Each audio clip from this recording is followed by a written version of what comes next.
Welcome to Faith Channel, nurturing, learning, and hearing.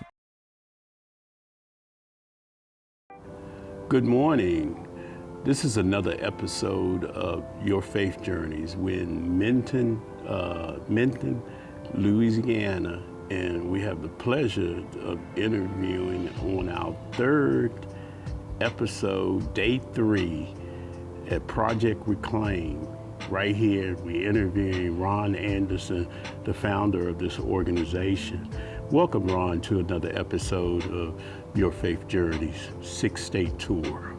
Well, we're honored to be a part of this project and pleased to have you at our facility. Thank you. This is my second time being here. So, when you do things twice is always a good thing. Yes, Ain't no sir. doubt about it. Yes, So Ron, let's talk about when it comes to God surrendering your will. How does that? What does it come to mind for you? We're all called upon to serve, to be of service. And some people elect not to answer that call. I think that surrendering to God's will means that you answer His call to service, that you do what you can for the least of these, and that you do it from a place of love, a place of caring, a place that we're all God's children, and all of us need to have the opportunity to be enriched by the service of others. Yes, here at Project Reclaim, how do you think that surrendering to God's will affected your program since you're the founder of the organization? It has affected us tremendously in very positive ways. For example, when Project Reclaim first started, it was started in my home. And we were, I call it sometimes a vagabond program, where we would move from place to place and ask people to use their facilities. And you'd be surprised by the number of times that we were either turned down or we were asked to pay a large sum of monies rather, to use someone's facilities that we don't have. So we've been blessed because of our surrendering to God's will to have a 5,300 square foot facility donated to us by the Phil McInnes family. And that's allowed us to have our own home base. Needless to say, because of that, our attendance has skyrocketed. It's remained steady. It gives you a lot of credence and a lot of credibility to other funding sources when you have your own facility. And it's something that we're very proud of having attained in these years of service. That we've served thousands of youth and families over the years. Every year, our satisfaction surveys from parents and students alike, year in and year out, our students remain in school, they promote to the next grade levels, they remain free from involvement in juvenile court, and they remain free from involvement in teen pregnancy. And we've equated those kinds of issues there, if we can keep them away from those kinds of features, then they can make it in life. So I would have to say our key accomplishments are having a place where to render our services, and also the successes we've had with the youth and families that we've served. So finding people such as Ms. Stevens, Ms. Jones, Ms. Coco, the people that we're honored to have on our staff now, has really allowed us to be the best version of ourselves, if you will.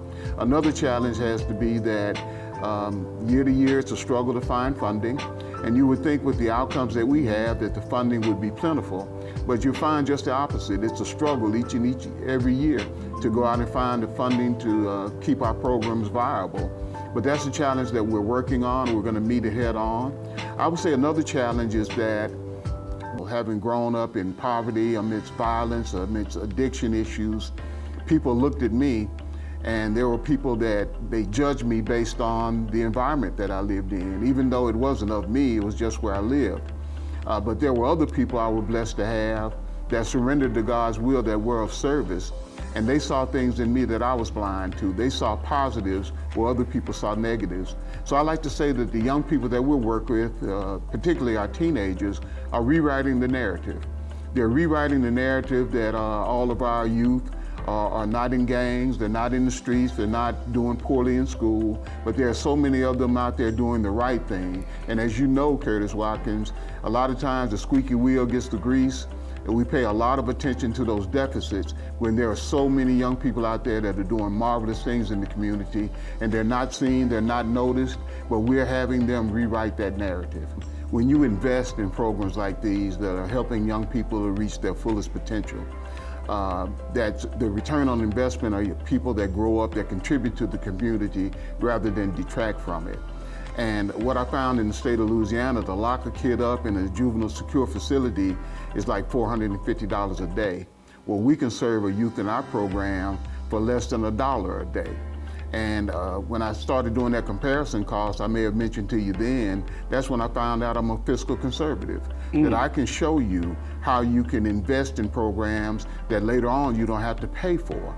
Because when these kids, when they go left and they get in trouble, we have to pay for that. So investing in programs like Project Reclaim that are keeping kids in school, helping them promote, helping them to stay out of the clutches of juvenile delinquency, helping them to not become parents before they're ready, that's something that benefits the entirety of the community. And I just wish that more of our leaders would understand that when we invest, the return on investment is something that we all share in. Here's Icarian Baker, one of our first Project Reclaim participants. He went to Ole Miss, a standout football player, played linebacker there, graduated summa cum laude, and now he's working on the East Coast. And then I'd like to introduce you to Kiara Harris. Kiki is what we called her when she was in our program. And she had always said that she wanted to be a police officer. And one day I was doing some training in Bossier City and a police SUV pulled in front of me with the windows up, and I couldn't see who was in it. And when I tried to go behind, they started to back up. And then I stopped, and when I started to go in front of them, they started to move forward. And I'm thinking, what's going on here? And then the window rolled down, and she says, "Do you remember me?" So that is one of those stories that you have of seeing somebody that you've touched, you've been a part of their lives, and they're living their dream. We need more wholesome stories of resilience, wholesome stories of transformation. And today, you are highlighted as one of those stories, Project Reclaim, here in Minton, Louisiana. We'd like to express our gratitude to our sponsors and donors for supporting the Faith Journey podcast. Thank you for tuning in. May you be blessed and continue to smile. Until we meet again.